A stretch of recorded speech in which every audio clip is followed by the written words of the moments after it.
As you said before, Timor-Leste's economy relies heavily on their natural resources like oil, gas, and also coffee, if I'm not mistaken.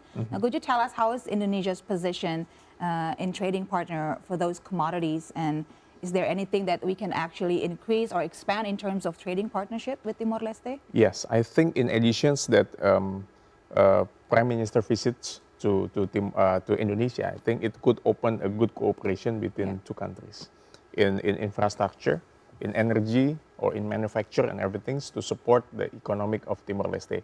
And I think the Prime Minister, they have a good diplomacy to have a good strengthening cooperation among them.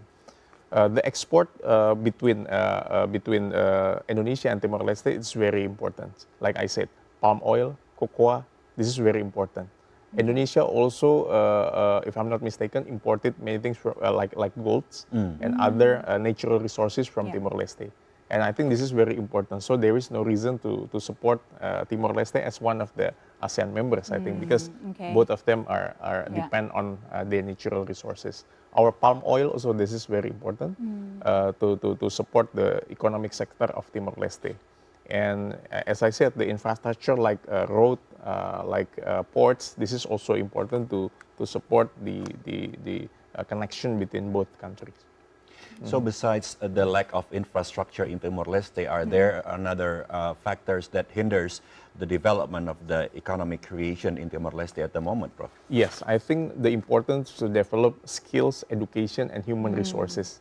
Because as we know that, like in Papua also, like in other some countries, they need support, a better education from the center itself, like from Jakarta to support another province. Like Timor-Leste also, they need a support, right? I have a friends there, and we have a good communication in Timor-Leste.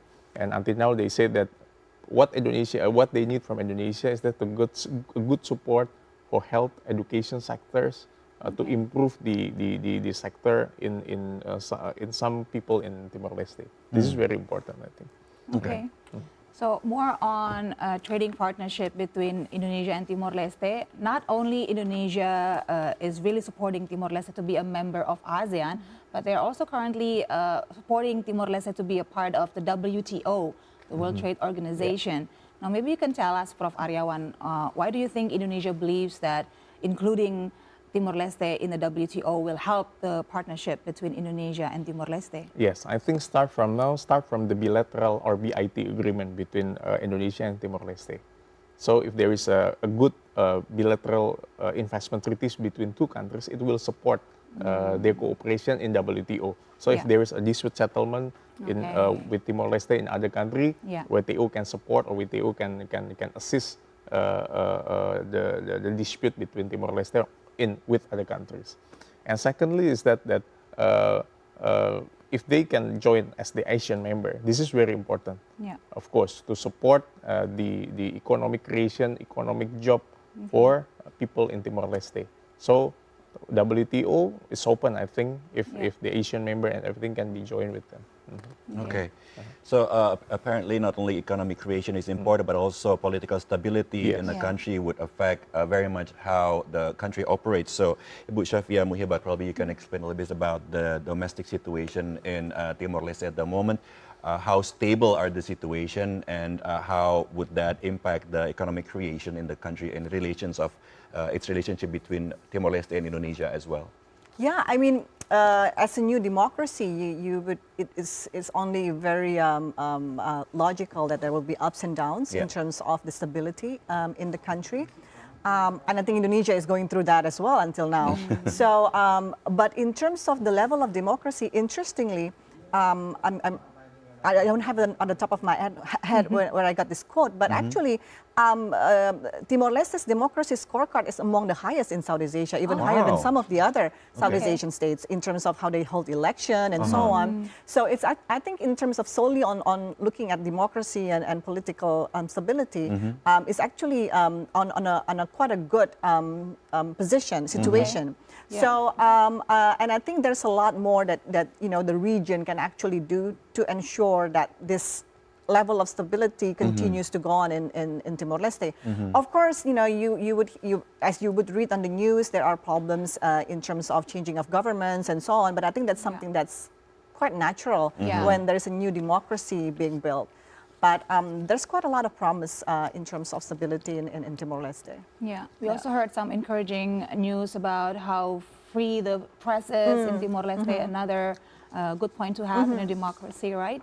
Now, let's get back to the ASEAN question, Ibu Fifi. Now, we heard that previously, mostly it was Singapore and Laos who objected to the full membership status of ASEAN. Now that Laos is the chair of ASEAN, do you think there's a chance that Timor-Leste will finally get the approval it craved for the last decade to finally be a member of of ASEAN?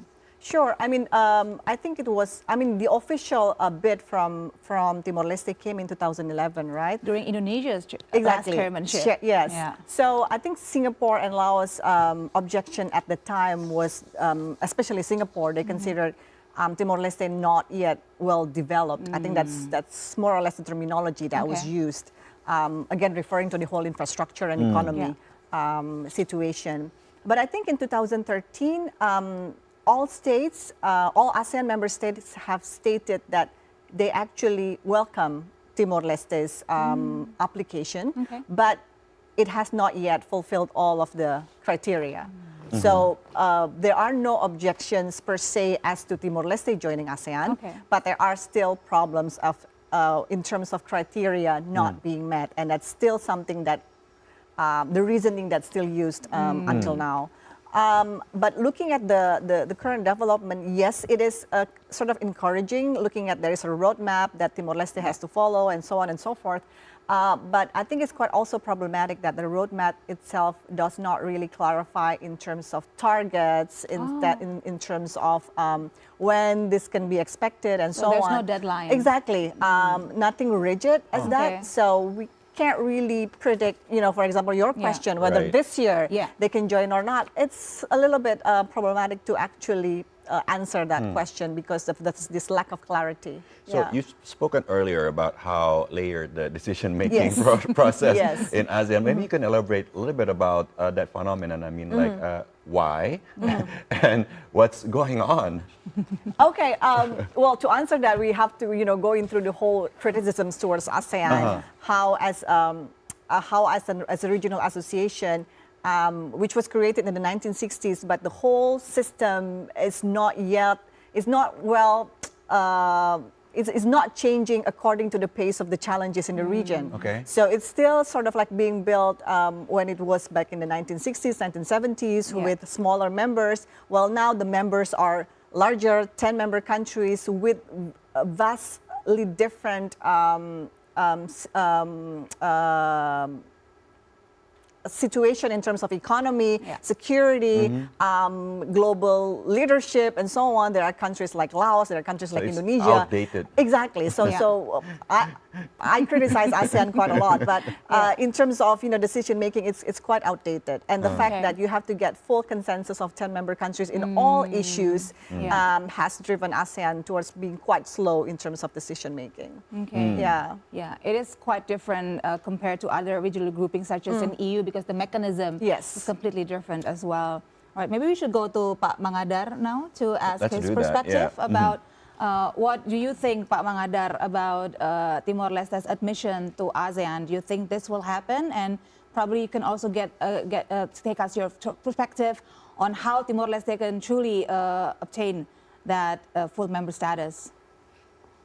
Yeah, just to add something to Safia already said about Timor-Leste approval or admission to ASEAN membership, that so far I thought the kind of, let's say, consensus-based decision-making process within ASEAN is something like, let's say, paradoxal in some sense, In one hand, I thought that the all ASEAN 10 already accept officially Timor-Leste in the summit in Cambodia in 2022, and already given right, or let's say, to allow East Timor to take part in all kind of, let's say, ASEAN meetings, including the meetings with ASEAN partners like Japan ASEAN Partnership or European Union ASEAN meeting, and also ASEAN +3.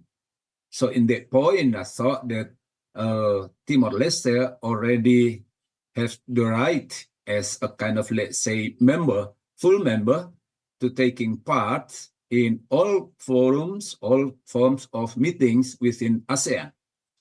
But on the other hand, yeah, Timor-Leste is not allowed yet, let's say like that, to the kind of, let's say, decision-making process in specific issues like, let's say, trade, investment, or any kind of, let's say, more specified issue within collaboration within ASEAN and also within other strategic partner.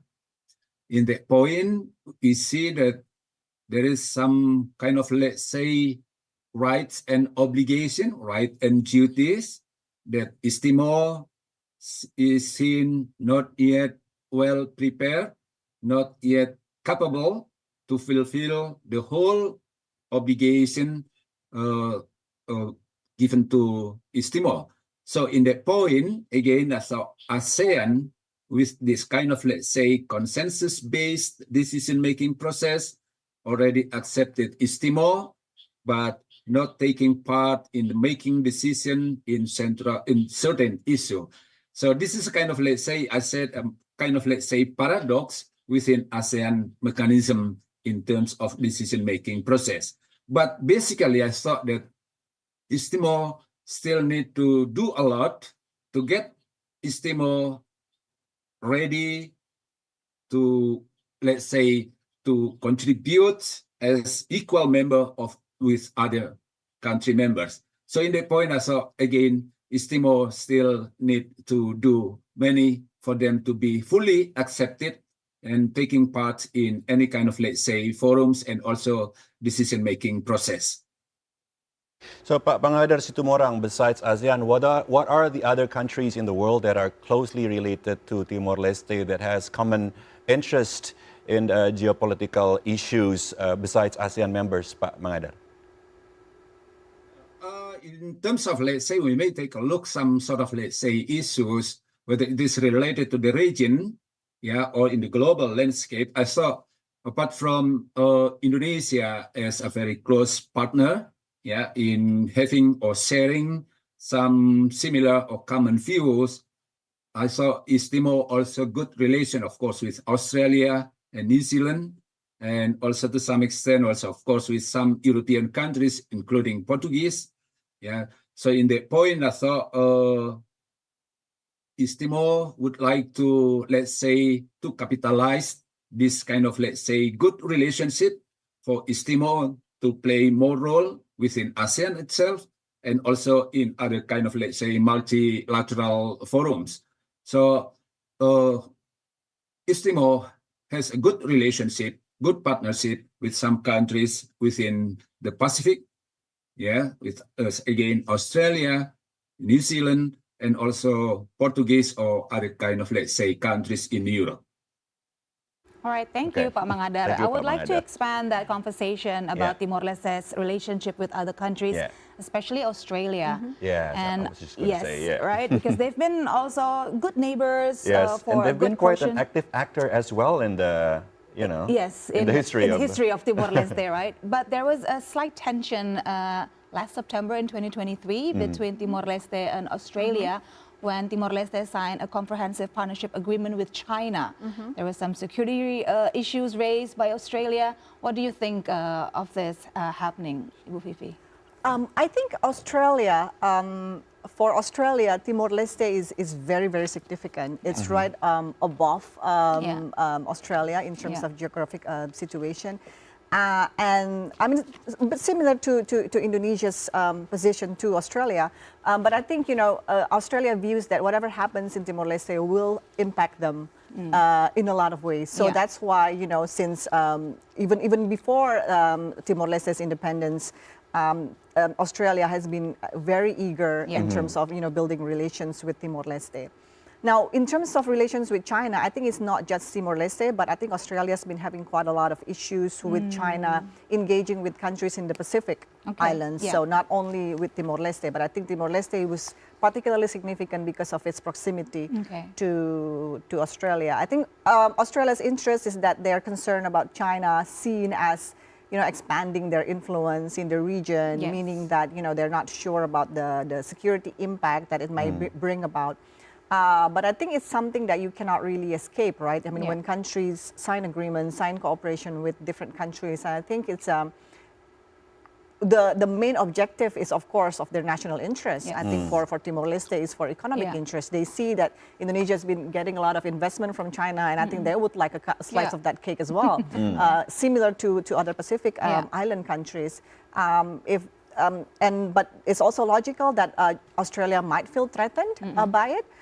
But I think it'll be interesting to see what kind of policies Australia will have in the future in order to manage this terms of this situation with the countries like Timor-Leste. The hot button issue on that agreement between Timor-Leste and China, there was 10 points in the Comprehensive Partnership Agreement, and the 10th point was about security cooperation and military joint training. So that was the main issue. But Between Timor-Leste and China. Oh, in China. Yeah, okay. but I'm wondering, what do you think of this agreement will affect Timor-Leste and Indonesia's cooperation as well, to have China's presence in Timor-Leste, bordering right in Indonesia? Sure. I mean, I haven't done any significant research specifically on this issue, but I think that statement itself is still very open. Okay. It's not very clear, what exactly they mean by military cooperation. What will be worrying for both Australia and Indonesia is, for example, if China builds a military base, for example, in Timor-Leste. Okay. But which is an unlikely thing, or? Seen from now, it's unlikely, but you can never predict what goes on in the future, right? But if what they mean by military cooperation is joint exercise or technical assistance or military training, it's of course something that needs to be supported. Yeah. So I think it's a very open-ended statement, and we still need to do further research on what they actually mean. Okay. Okay. Lots of interesting topics here we're discussing with our experts. Prof. Aryawan, if we can go to you now. Now, from the visit of the President of Tanzania yesterday, we heard that the two heads of state spoke extensively about cooperation in blue economy and green economy. What do you think of the possibilities for that happening between Indonesia and Timor-Leste, Prof? Yes, I think for Indonesia and Timor-Leste, one of the most important thing is that legal certainty between two of these countries.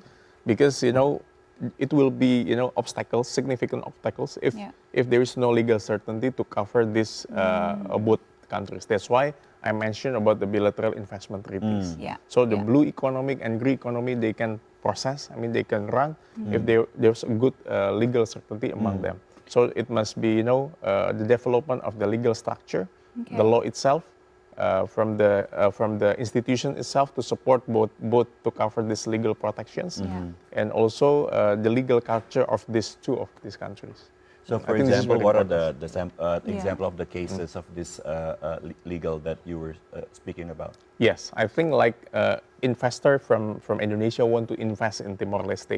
They need a legal certainty. They need a law of investment to protect more investors to support them, because they want to invest about petroleum, they want to invest the natural resources, natural gas and everything. They need legal protection from Timor-Leste itself. Okay. That's one of the reasons why Indonesia also wants Timor-Leste to join WTO for this legal certainty. Yes. Okay. All right. Okay, let's go back to the live cross from the Istana Bogor to take a look at the bilateral meeting at Bogor Presidential Palace. It's going on between Indonesia and Timor-Leste. Let's take a look.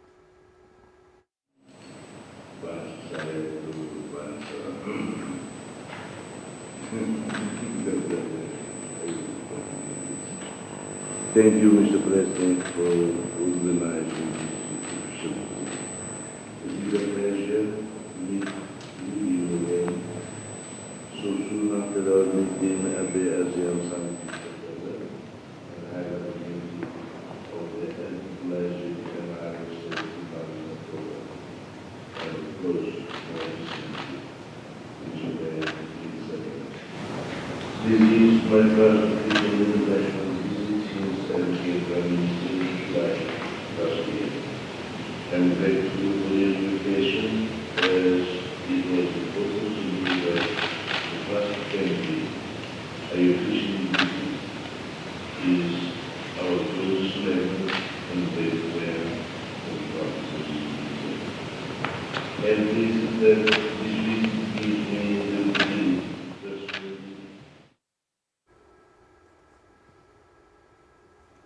All right, we couldn't really hear clearly what Prime Minister Sarana Gusmao was saying there at the table when they're discussing the relationship. But surely we're going to get updates. Once we know more, we're going to let you know. But for now, let's continue with our discussion here with our panel of experts. We have Bu Shafia and Prof. Aryawan, and also Pak Mangadar still joining us, yes, online. Pak Mangadar, so maybe we can continue our discussion about the cooperation between Timor-Leste and Indonesia in people-to-people connectivity. Prof. Aryawan earlier said it is vital to increase the connectivity between Timor-Leste and Indonesia to have a true partnership. What's your take on this?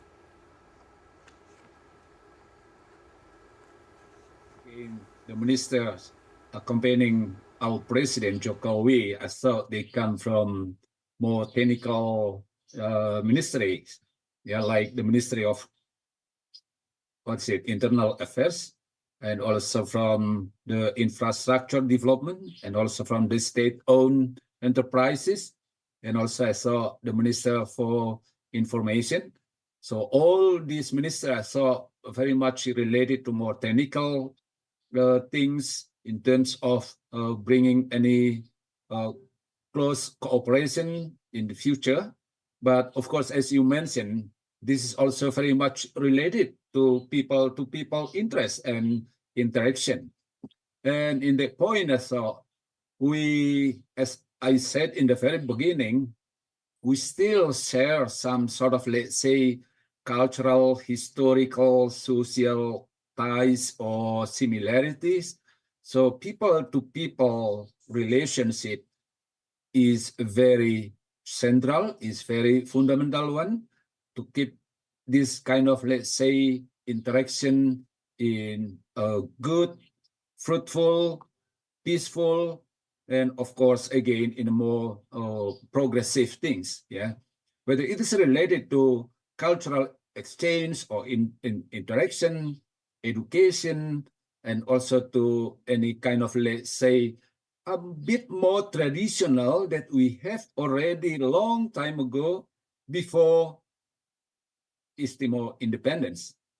Because again, we have been once united as a society, and we still keep this kind of, let's say, similarities and good relationship, whether it is based on family and relative connection, or also for sharing some kind of, let's say, social economic interest.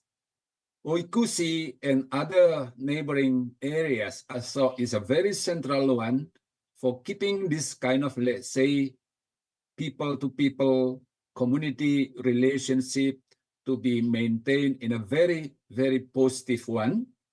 And when we talk about other kind of, let's say, relationship, education, is very fundamental one. We share the kind of, let's say, knowledge sharing. Staff mobility also is very crucial. Student exchange also still very important for us to have a good relationship between these two countries. So I thought, I do agree again that people-to-people is the foundation of our bilateral relation. Dari Situmorang, as we discussed earlier, Indonesia and Timor-Leste has a lot of similarities, but also we have a lot of differences as well. For example, the political system of Indonesia and Timor-Leste is indeed different. Maybe you can elaborate a little bit to explain to us what's the difference between the political system in Indonesia and Timor-Leste and how that affects the dynamic between the two countries, sir.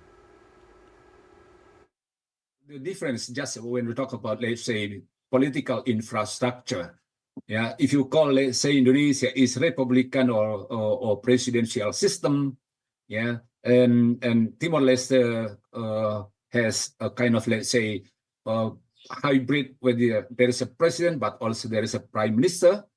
They have a number of political parties contest or compete each other in general election. The same things also we have the kind of, let's say, infrastructural level. We have a number of political parties, but the very basic point I saw in to show the kind of, let's say, similarity is the kind of, let's say, accountability of the political elites, the government, and also the broad participation of the society in politics, in public affairs, in decision-making process. So in the point, I would like to say we have similarity in the point of keeping, maintaining, or developing our democratic system. No matters about the infrastructure. We have, again, presidential system. They have a kind of, let's say, hybrid presidential, but also parliamentary system. But again, the very basic one is that the government should play their own basic role to develop their society. The same thing with our own government. And also for the society, the people, to take part in this whole kind of, let's say, political process. So we share the same things in terms of, again, the people should share their contribution, their participation in making each country develop and prosperous. Thank you, Pak Mangga dari Situmorang, for your insights. Now, I think infrastructure development has been a key issue, during our talk here. So maybe if I can go to Prof. Aryawan now to talk more about that. Now, we hear that there's going to be a signed agreement between Timor-Leste and Indonesia, where the Ministry of Public Works of Indonesia will cooperate with the Ministry of their Public Works to do some infrastructure development. Prof. Aryawan, do you think this is good investment for Indonesia? Yeah, I think this is a good investment because this is one of the major important issue to build the infrastructure in Timor-Leste because they are neighboring countries. So there must be support from Indonesia to support the infrastructure of Timor-Leste. That's why the strengthening the cooperation and economic, it's very important to support them. Okay, so again, infrastructure is key. Yes. You agree with this, Bu Vivi, to have political clout and economic clout in Timor-Leste? Is that a good thing for Indonesia, and how is it good? Yeah, I mean, absolutely. And I think, Indonesia's interest in the development of Timor-Leste has been shown for decades. Yeah.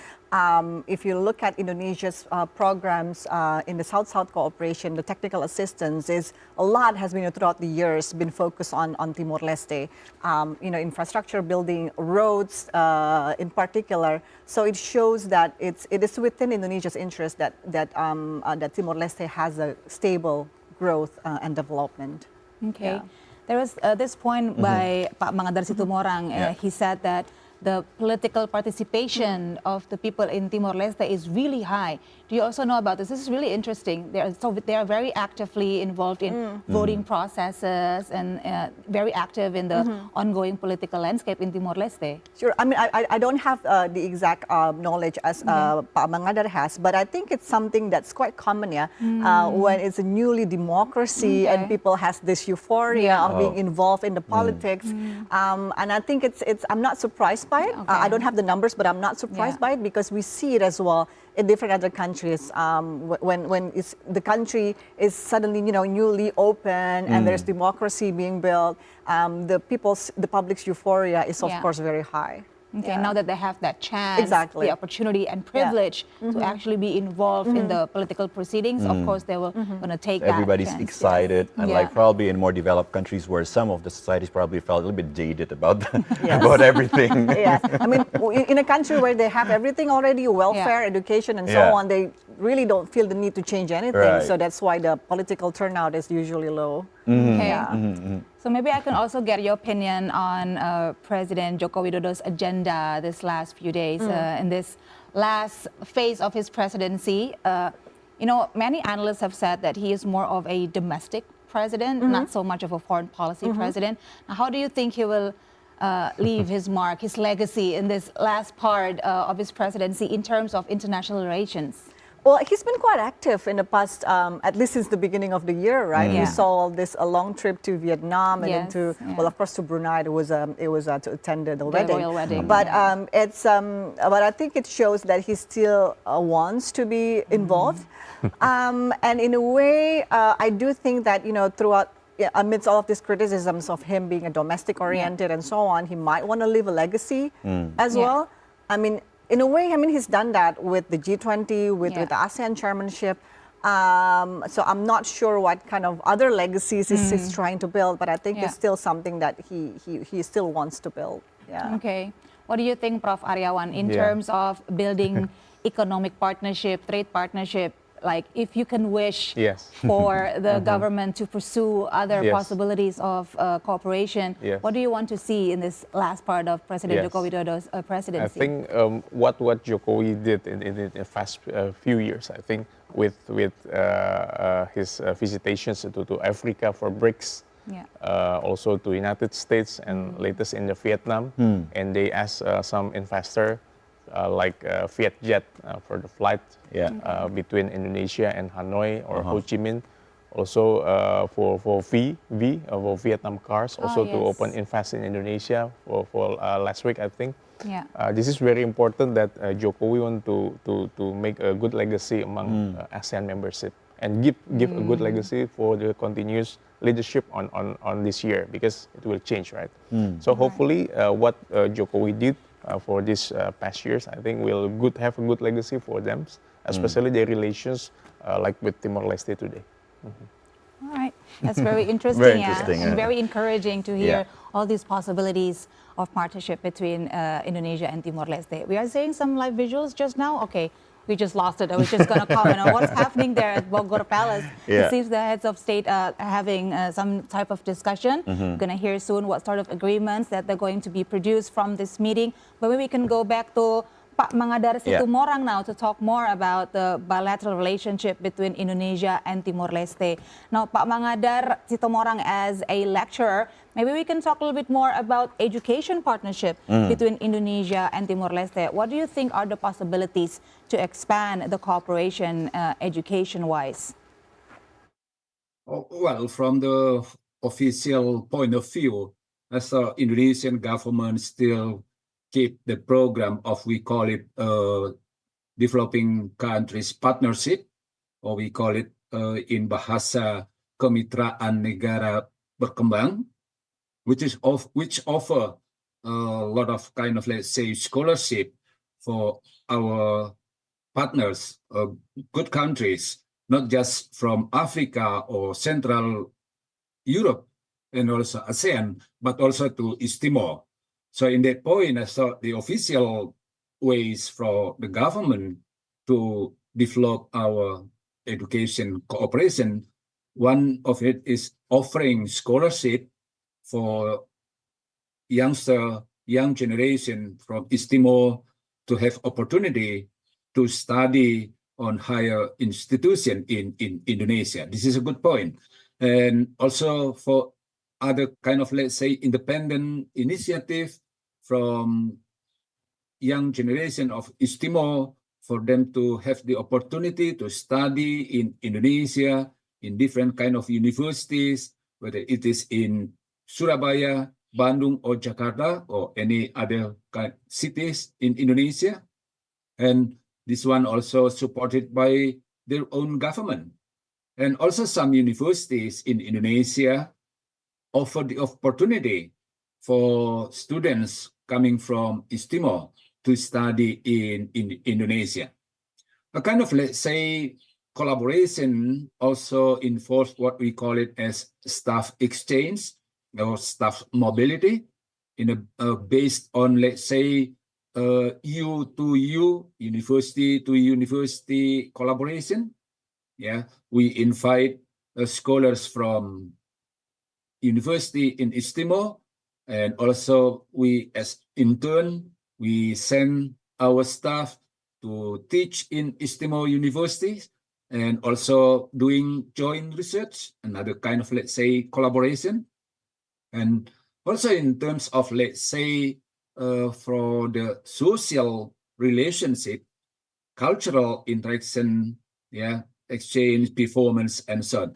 This is a very fundamental one, again, to keep our good relationship based on education, based on people-to-people relation, and also, again, the point of you to you, university to you, university collaboration. So this one should be supported also by the government, both sides, in terms of bilateral partnership.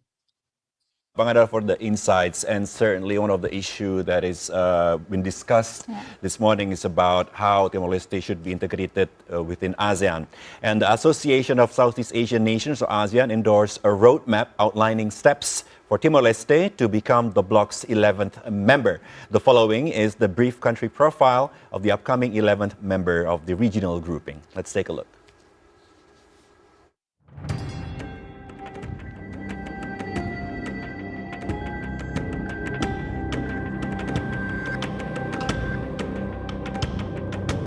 Timor-Leste, or East Timor, lies southwest of Australia and forms the eastern half of the island of Timor. Rugged mountains run the length of the island. The southern coastal plain consists of swamps and river deltas. Timor-Leste has a tropical climate with wet and dry seasons.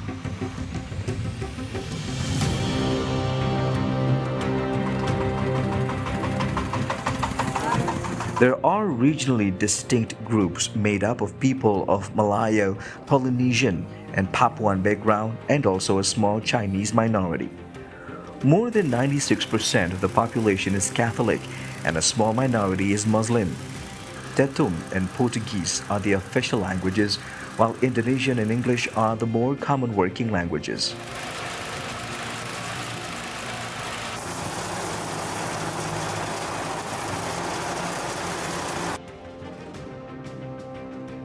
The Portuguese started to trade with Timor in the 16th century and colonized it thereafter. In 1859, Portugal ceded the western part of the island to the Dutch. On 28 November 1975, East Timor declared independence from Portugal and 9 days later was ruled by Indonesia.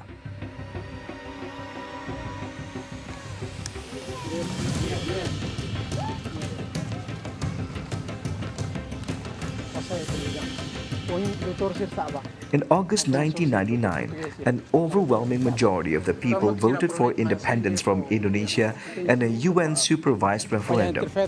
In May 2002, Timor-Leste was internationally recognized as an independent state. In 2006, internal conflict erupted, resulting in a breakdown of law and order. An Australian-led international stabilization force was deployed to quell the violence, and this was followed by the establishment of the United Nations Integrated Mission in Timor-Leste.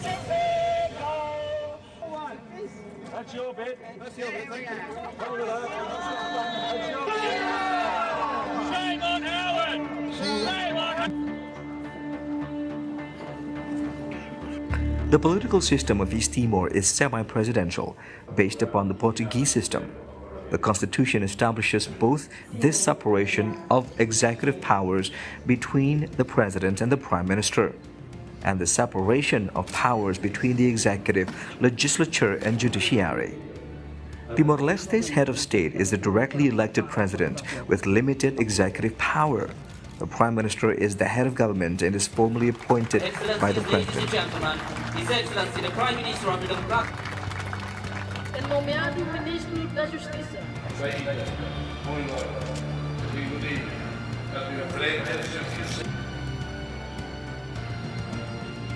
On the 21st of April 2022, in a landslide election, Jose Ramos Horta was elected president of Timor-Leste for a second term. On July 1st, 2023, former East Timor independence fighter Xanana Guzman was sworn in as Prime Minister of Asia's youngest country after his party won the parliamentary election in May.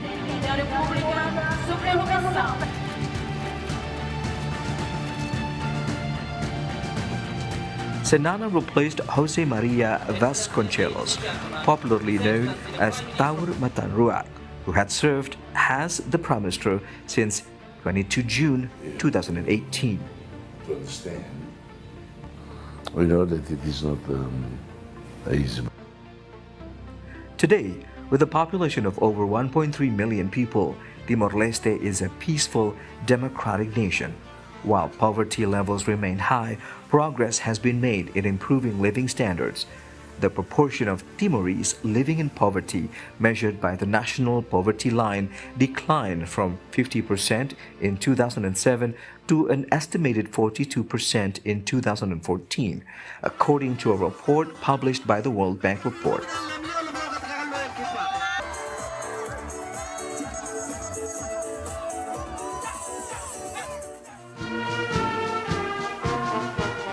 Indonesia, as the chair of ASEAN, last year has strongly supported the full membership of the Democratic Republic of Timor-Leste in the regional grouping.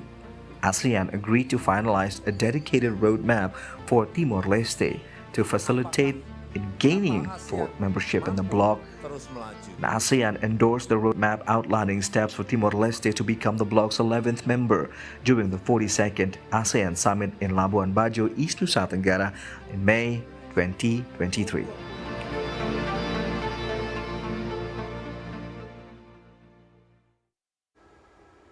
After learning about Timor-Leste, our neighbor who's going to be admitted to ASEAN surely, hopefully Soon enough. sooner than later, we're now going to learn about Sanana Gusmao, the Prime Minister of Timor-Leste, who's visiting Jakarta this week and is meeting with President Joko Widodo today. Now let's take a look on Sanana Gusmao's brief profile.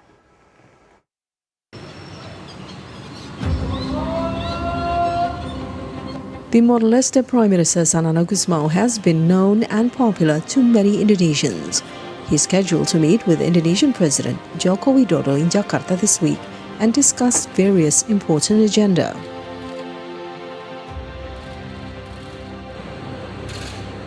This would be his second official visit to neighboring Indonesia as Prime Minister of Timor-Leste. Sanana visited Jakarta in September last year as he attended the ASEAN Summit, only 3 months after he was installed as Prime Minister of Timor-Leste in July 2023.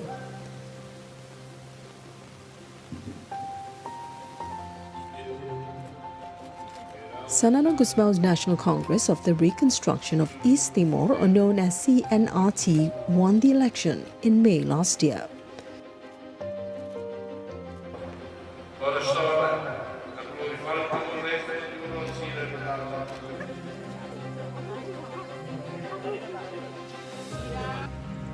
Sanana Gusmao was facing an uphill battle in tackling economic challenges as nearly 42% of Timor-Leste's 1.5 million population live below the poverty line. Sanana Gusmao, the son of a school teacher, has vowed to improve infrastructure, including roads and electricity in the country.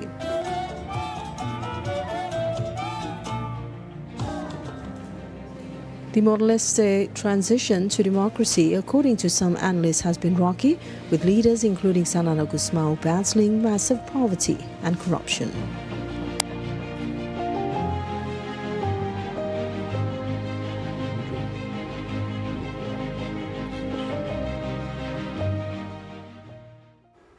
So there you have it, Sanana Gusmao, Prime Minister of Timor-Leste, who's visiting Jakarta right now as we speak. Now we go back to our panel of experts. Bu Fifi, maybe you can give us your take and perspective on Sanana Gusmao as a leader of Timor-Leste.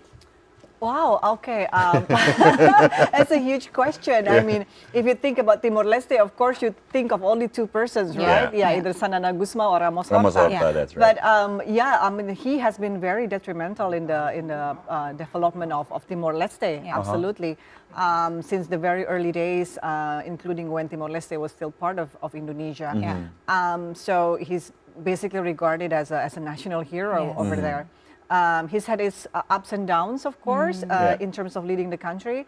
A lot of criticisms, both to him and to Ramos Horta as well, in terms of, you know, the current state of development. You know, you heard Professor said about, you know, the level of economy and so on. Not going as fast. Exactly. So a lot of criticisms to both him and Ramos Horta. But I think as a political figure, he has been very strong and someone that's influential, I think not only in Timor-Leste, but I think also globally as someone who represents, independence and, building a nations.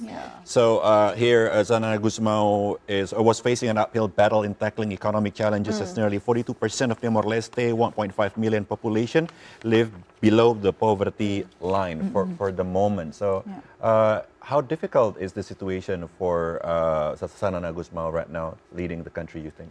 It's quite difficult, I think. I think, faced with different challenges, there's quite a lot of expectations for him to, at least, bring Timor-Leste out of the economic slump that it is going on now. He does have several options, and I think better relations with China is one of them, although there are challenges in that particular front as well. And I do think that a lot of countries are interested in having, good economic relations with Timor-Leste. And I think from an Indonesian point of view, I mean, that's one of the reasons why we insist on Timor-Leste joining ASEAN, so that, the growth of the whole region can actually support the growth of Timor-Leste as well. So as a domino effect of exactly of a decision.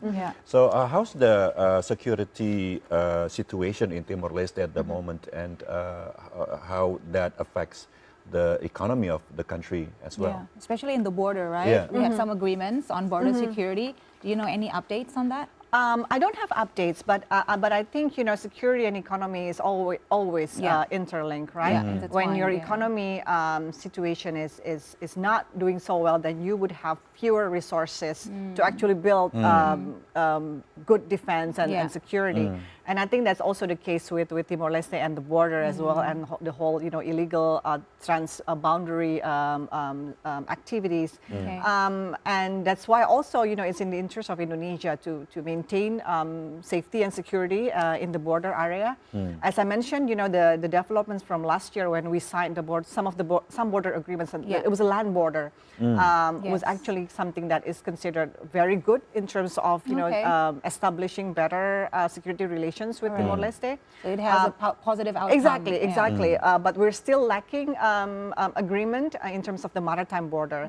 But I think last year, I think during the signing, it was said that first we settle the land border, and when it's done, then we can go into maritime border as well. Step by step. Exactly. So because now it's still ongoing. It's still ongoing. So the negotiation is still ongoing. Which is something also crucial, because you see now, illegal activities now goes through sea, right? That's the more common. You see what happened in the Malacca Straits quite some years ago with pirates and everything. So I think the maritime border is also a main concern. But I think the main focus now is to settle the land border first, and then move on to maritime border issues. All right. Now we're going to take a look back at Bogor Palace, where the meeting is still taking place between Indonesia and Timor-Leste. Timor-Leste is, of course, represented by the Prime Minister, Xanana Gusmao, with his delegation. So let's take a look.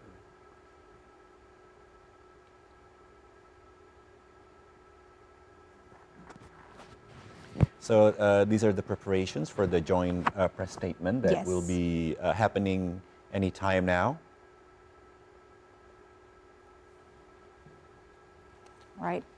So while we wait for this press joint statement to be delivered, maybe I can go now to Prof. Aryawan, get your take on the profile of Xanana Gusmao. As Bu Vivi has earlier mentioned, that he is seen more of a political leader, the is he independent good for the fighter. Economy? Exactly. What do you think his biggest struggles will be in pursuing economic stability for his country now? Yes, actually I agree with Ibu Safia that Xanana Gusmao loves his people in Timor-Leste. That's why he always support a small medium enterprise, right? To connect with global trade with another country. So that's why I think if they can join ASEAN membership, regional payment connectivity among the ASEAN members is very important. Like Indonesia with Singapore now, they can use QRIS, something like that. So one day maybe even some of the people in Timor-Leste lives in poverty, but it's okay. At least they're trying to support the small medium enterprising to be connected with Indonesia.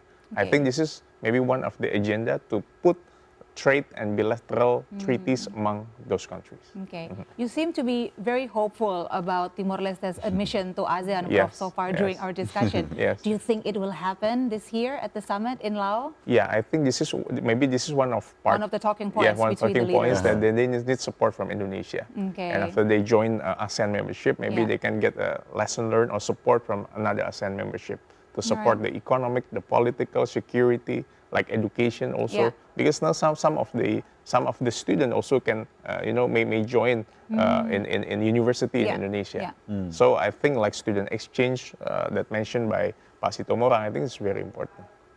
All right, and Okay. it'll be a good legacy for President You're Joko right. Widodo as well to finally finish what President Yudhoyono started Yes. back in 2011, You're right? To right. finally get Timor-Leste in Exactly. ASEAN. All right, I think we're still waiting. Yeah, we're still waiting for the live cross yes. about the joint press statement is happening anytime now. Okay, so maybe you should go to Pak Mangadar. Pak Yeah. Mangadar Situmorang, you're still with us, right? Pak Mangadar, so we hear there's a fun fact about Prime Minister Sanana Gusmao, is that he is a big fan of dangdut music. Are you serious? Yes, so remember at last year's How ASEAN interesting. Gala dinner, there was one He was dangdut dancing on performance. He was stage. dancing, he was so happy, and he is actually a big fan of dangdut music. Now, taking this into consideration, Pak Mangadar Situmorang, do you think maybe Prime Minister Sanana Gusmao can be like a good ambassador of cultural exchange partnership between Indonesia and Timor-Leste? And how do you think cultural partnership should be pursued by the governments to strengthen the friendship between our nations? Sure. I thought again, well, dangdut is very popular in Indonesian music, or full of dangdut, quite a lot. And I thought Sanana see this one as also kind of, let's say, a window or a door for him to get engaged with Indonesian culture or Indonesian society feelings in terms of, again, cultural or arts activities. But, well, I remember one day when I visit Delhi, a kind of, let's say, celebration for the birthday of Matan Ruak. I thought he was at the time as the head of the parliament. Apart from playing a Portuguese music, they also play keroncong and also dangdut. Very popular also for the society, the people of East Timor. Again, to show that we have similarities because of, again, our historical proximity in terms of geography, just very close in terms of land border and so on. So in that point, Sanana play a very significant role in playing this kind of, let's say, cultural, societal, or communal closeness or relationship. But one thing I would like to share also, my worry when we talk about, let's say, about economic development, the one we used to say democracy deficit in East Timor. Yeah, we witnessed a kind of, let's say, democratic stability, and East Timor is one of the high level of democratic system, but without any kind of, let's say, economic development, the increasing of living standard of the society, we worry that these kind of things, would erode or decrease the quality of democracy and the stability in East Timor. So it is a must for East Timor to speed up, to accelerate this kind of, let's say, very basic requirement for democracy to be established, to be in place, which is economic and social development. So the big challenge I saw for Sanana and the whole government is how to accelerate this economic development, social development for the society, again, to be engaged, to be united with their own government in building, in developing East Timor, not just for the sake of ASEAN membership, but for the state stability and democracy. So this is a very basic one and big challenges. Now go to Bogor Palace for the joint statement from President Joko Widodo and Prime Minister Sanana Gusmao. Welcome to Teratai Hall, Bogor Presidential Palace.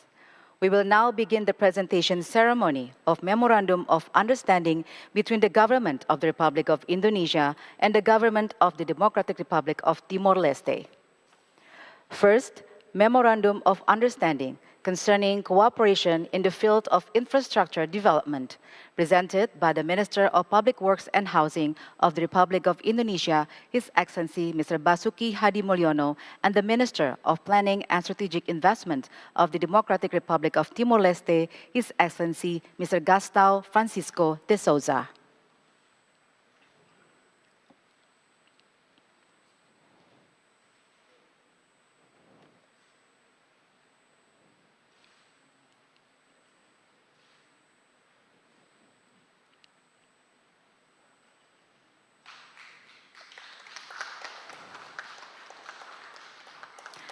Thank you, Excellencies. You may return to your previous positions.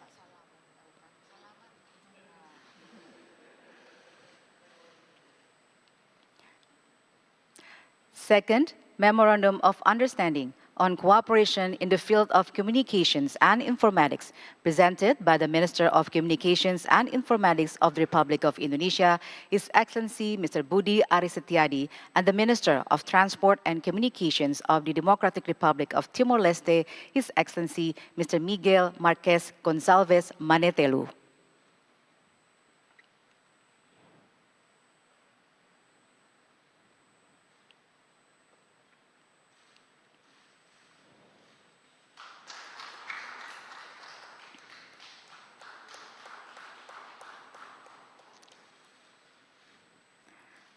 Thank you, Excellencies. You may kindly return to your previous positions.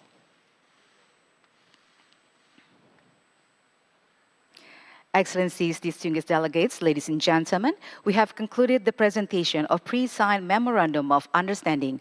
May these agreements will strengthen the bilateral relations between Indonesia and Timor-Leste.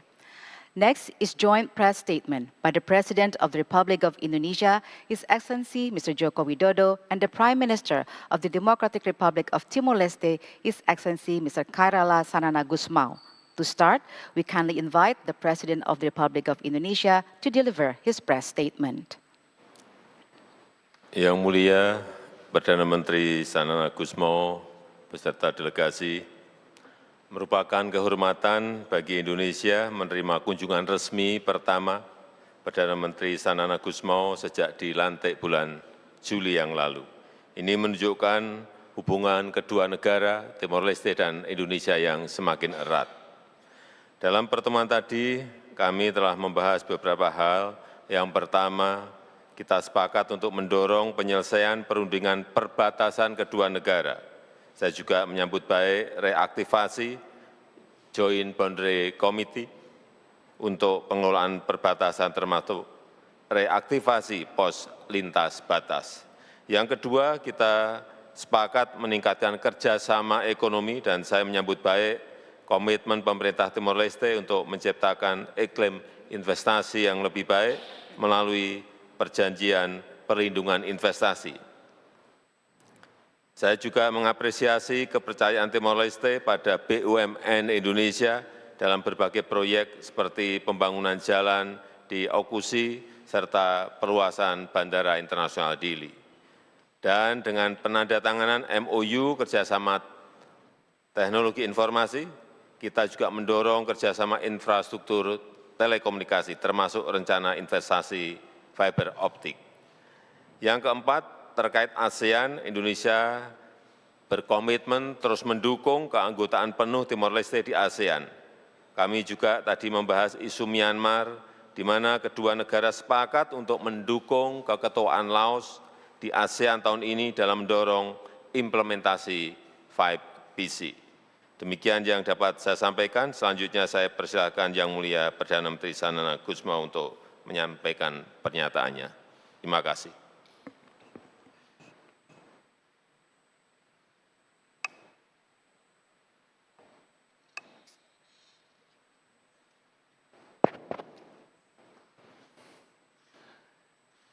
Terima kasih, Yang Mulia Mr. President. To you, I have to talk in English. Well, I held discussions on a range of bilateral issues with the President, Joko Widodo.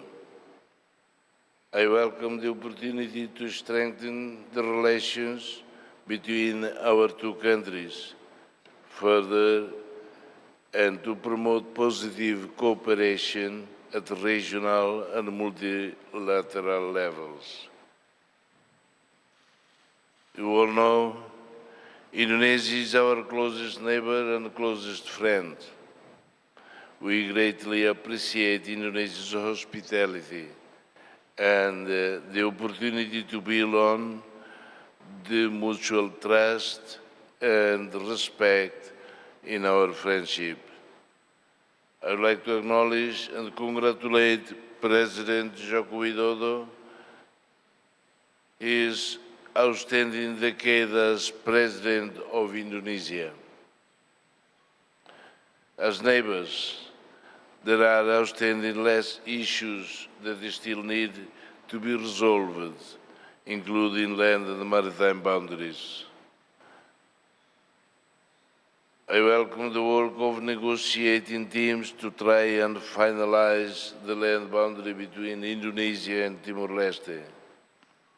We agreed on our land boundary everywhere, except two small segments at the enclave of Oikusi.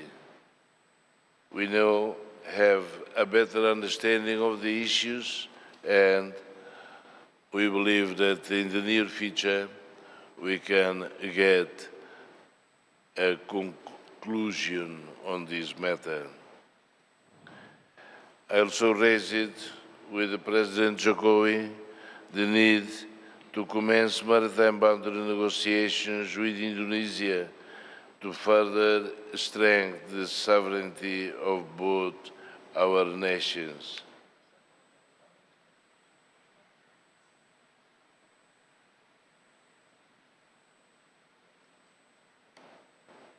At this moment,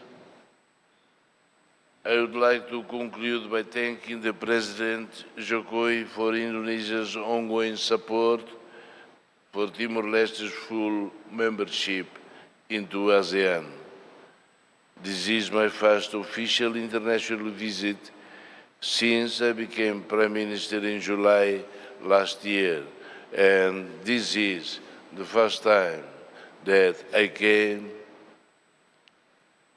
to see the Bogor Palace.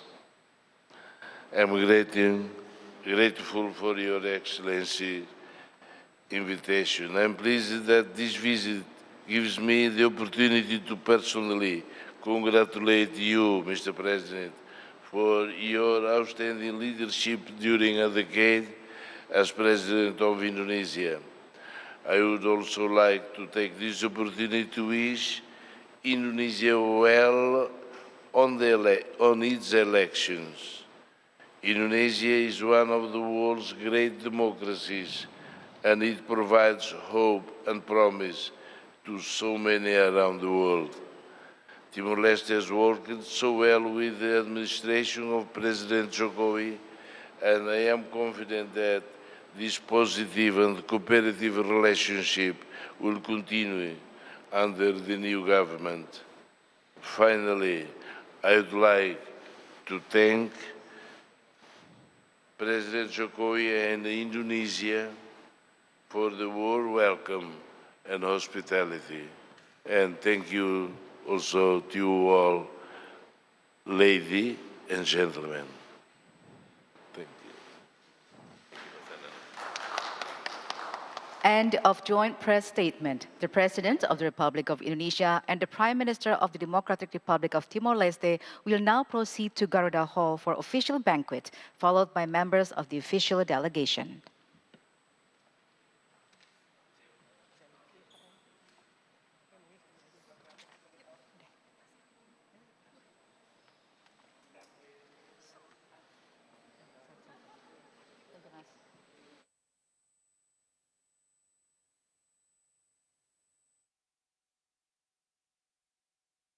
Okay. Okay, so there we have it, the joint statement delivered by the heads smiles, of state. as we can see. I know, it looks very hopeful and encouraging. Before that, we also were presented with the pre-signed MOUs. That's true. For cooperation in infrastructure development and cooperation in communication and informatics. That's true. It's also very encouraging. So as we've seen and heard from the two state leaders, there are a lot of things that are being discussed about. For example, they talk about ASEAN and the land borders, OECUSI as well, and the congratulations, ASEAN membership, and also mention a little bit about the coming up election for Indonesia as well. So maybe it's a good timing for us to ask our panel of experts to get comments on what we just saw on the screen earlier. Yeah, so let's start with you, Bu Fifi. Sure. What do you think of the joint statement delivered by the state of leaders from Indonesia and Timor-Leste? Maybe you can break it down. And Sure. I think, basically, the press statement talked about what was discussed in the meetings, right? So the two MOUs, as you mentioned. But it seems to me like they were focusing on three main things. The border negotiation, the cooperation on various development and economic issues, the role of the state-owned enterprise that Indonesia has been doing in terms of infrastructure building and the cooperation on telecommunication. That's the second one. And the third one is on ASEAN, of course, on Indonesia's support on ASEAN.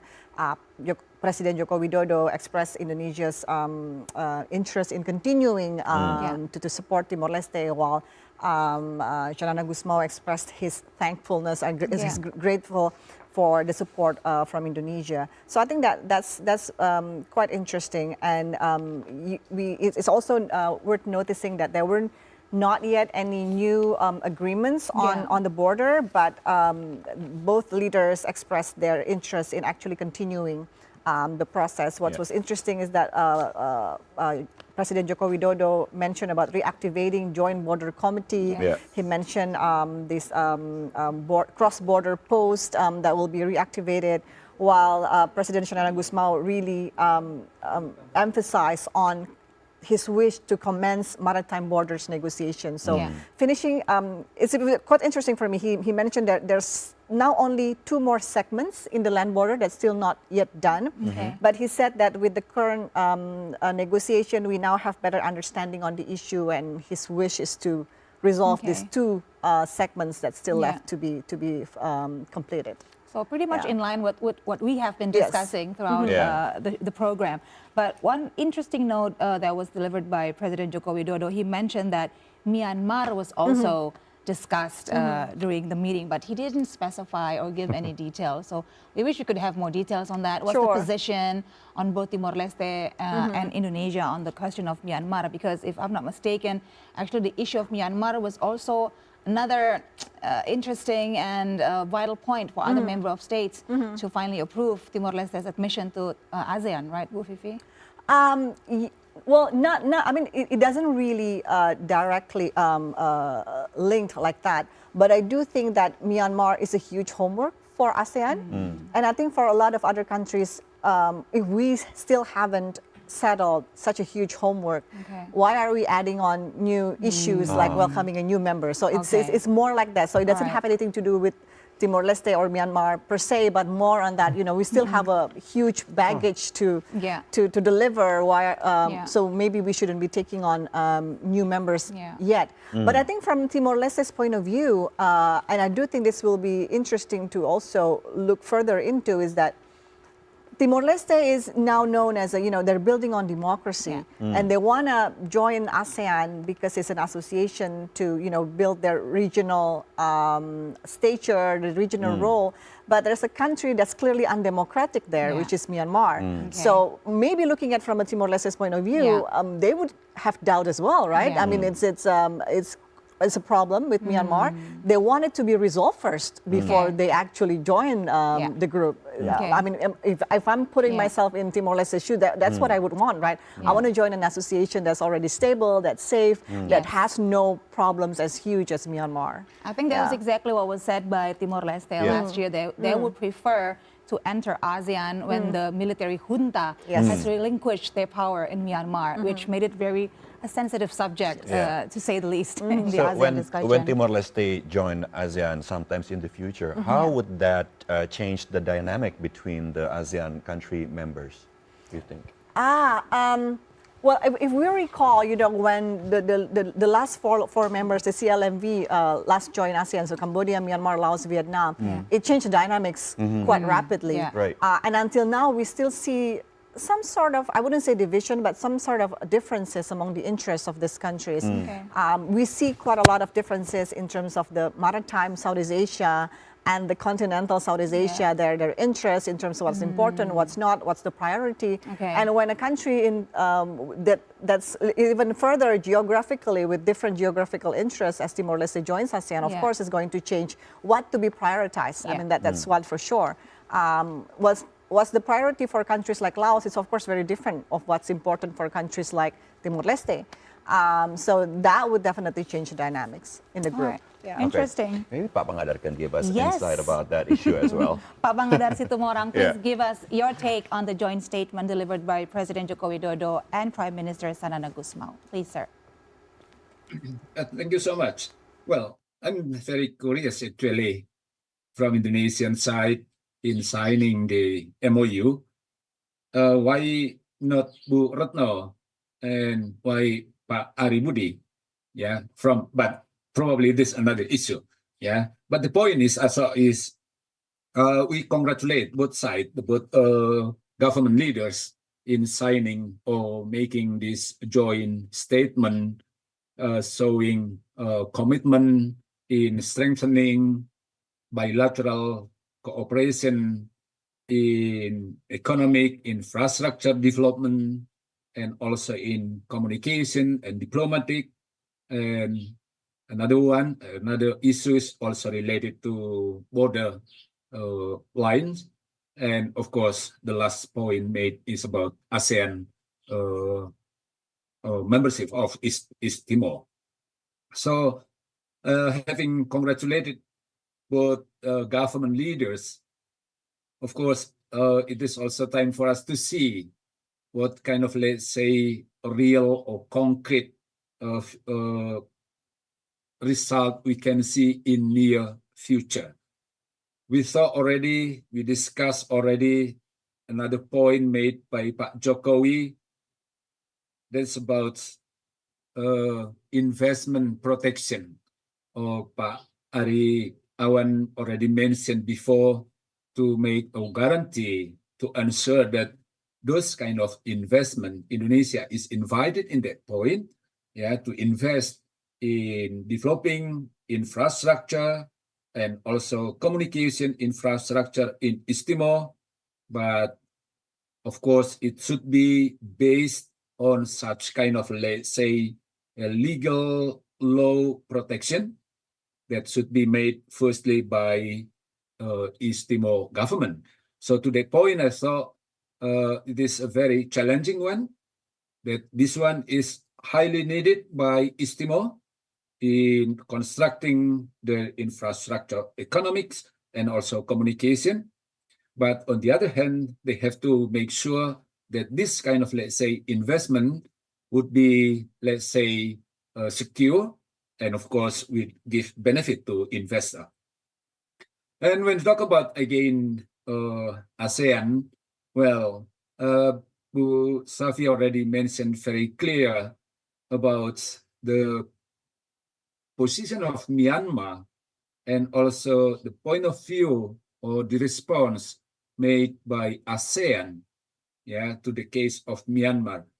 If I'm not mistaken, I thought Pak Jokowi really asked East Timor to support ASEAN other members, other ASEAN members in proposing or strengthening the 5 points in dealing or in helping Myanmar to solve their own problem. So in that point, I thought ASEAN by Pak Jokowi do need a kind of, let's say, support from East Timor for Myanmar within ASEAN to have a very good solution to the problem they are now facing.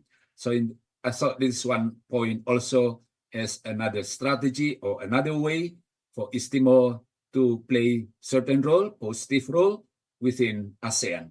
So in the point I thought this is a good sign for both sides, bilateral or also in ASEAN multilateral entity.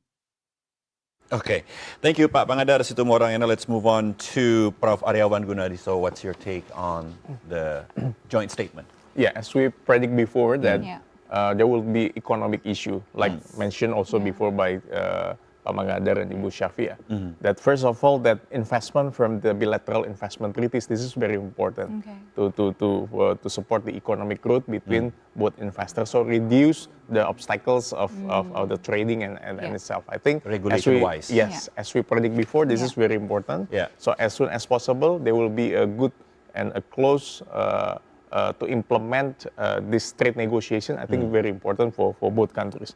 And secondly, I take a note for the road project and also port, airport to support the infrastructure. I think this is very important, and we discussed it before. I think if could be implemented, I think it's very, very important because Indonesia, they have the government have experience in building the new capital in IKN, right? And the third one is that to build the infrastructure for telecommunication and fiber optic, and this is very important to support the connection between Indonesia and Timor-Leste. And I also take notes for the support from Indonesia for the joint membership of ASEAN for Timor-Leste. Yeah, I think it's mentioned also before by Ibu Safia that we support so that they can have lesson learned from the other country, like in another country in ASEAN. And the last one is supporting Laos chairmanship. I think this is very important. Thank you. Because the summit is coming up. Yes, these two MUs are super important because it's like the backbone that's the backbone of everything. You mentioned that infrastructure development is truly vital for the economic growth in Timor-Leste. So you must be very encouraged now to see the pre-signed MOUs being presented. And also especially to connect between Kupang, Dili, and also Darwin in Australia. So 3 countries which is neighbor. So it's connect each other for trade negotiations and support the economic growth. Okay. All right, interesting. So now that we've had your takes on the joint statement, maybe to close off the discussion, we can get your hopes and wishes on the ongoing relationship between Indonesia and Timor-Leste, now that we've learned where we at this point in our relationship. Bu Syafiat, silakan. Sure. I mean, my wish is, of course, for the first of all is for even better relations between the two countries in the future. So bilateral relations is, of course, of utmost importance. And we've discussed a lot of issues to be taken up, different sectors for cooperation still to be built in the future. In terms of the region, of course, it's very important that Timor-Leste joins ASEAN. A lot of homework for ASEAN to be settled as well. So in a way that perhaps, Timor-Leste is joining ASEAN might bring, further development within ASEAN itself, so it becomes an even better institution. Probably. Exactly, an even better institution in the future. So I think those are my 2 wishes. All right, great. Maybe from Pak Pangadar, Pak Pangadar, go your ahead, closing sir. statement.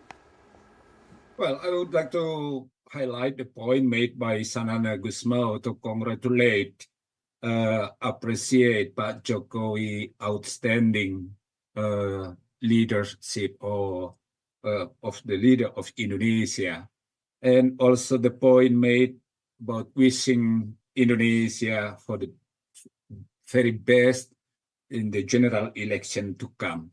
So by saying this one, I thought it is clearly highlight the positive, optimistic views in collaboration between both countries. Whoever lead this country, Indonesian country, it is very, very important, very significant for East Timor.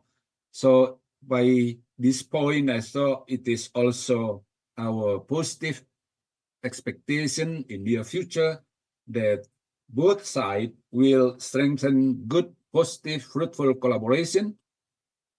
Within East Timor itself, we expect also a great move ahead, movement ahead, the development within politics and economics, and also within ASEAN. Of course, we are also expecting a more united, more progressive, consolidated ASEAN in maintaining the region in peace, in order, and also to try to help each other in developing their own country. So collaboration is the very basic point. Thank you. Thank you, Pak Pangadara Situmorang. And now, last but not least, maybe a closing statement from Professor Aryawan Gunadi about Let's get an economic perspective. Of course, both congratulates for Indonesia and Timor-Leste. They may have a formal visit from Sanana Gusmao to Indonesia. I think that one of the most important thing is to execute and to implement all these plans. The agreement, the infrastructure, political security, and also the real concrete actions to support the membership of Timor-Leste to ASEAN. Why? Because in joining Timor-Leste in ASEAN will strengthen the positions of political security of the ASEAN. Example, to face with European Union. As we know that EU, they have EU deforestation law, right? They have deforestation law, which prevents some of our entrepreneurs. Our crude palm oil is difficult to enter to European Union because of deforestation law. So I think ASEAN have this kind of positions to support this. With joining Timor-Leste in ASEAN, I think will give a strong, membership in ASEAN and strong position in ASEAN will be better and better in the near future. To balance the power in a multipolar world these days. Yes. Okay. Sure. All right. Thank you, Yes, Prof. thank you. Thank you, So Prof. once Thank you again, so thank much. you to our Thank you panel so of much. experts who've given us so much Thank you. insights, and we Absolutely, learned a lot Fun about discussion. Fun discussion, exactly. So once again, thank you, Ibu Syafiah F. Muhibat, Deputy Executive Director for Research from CSIS, Prof. Aryawan Gunadi, expert in business law and international trade, and of course to Pak Mangadar Situmorang, lecturer on international relations, Parahyangan University. Thank you, Pak, for joining us online. It's been a pleasure. It's been a pleasure. Having you. Thank you. Thank you so much. Thank you. Thank you so much, sir. So there you have it. We had a great time today discussing about Timor-Leste's premier state visit.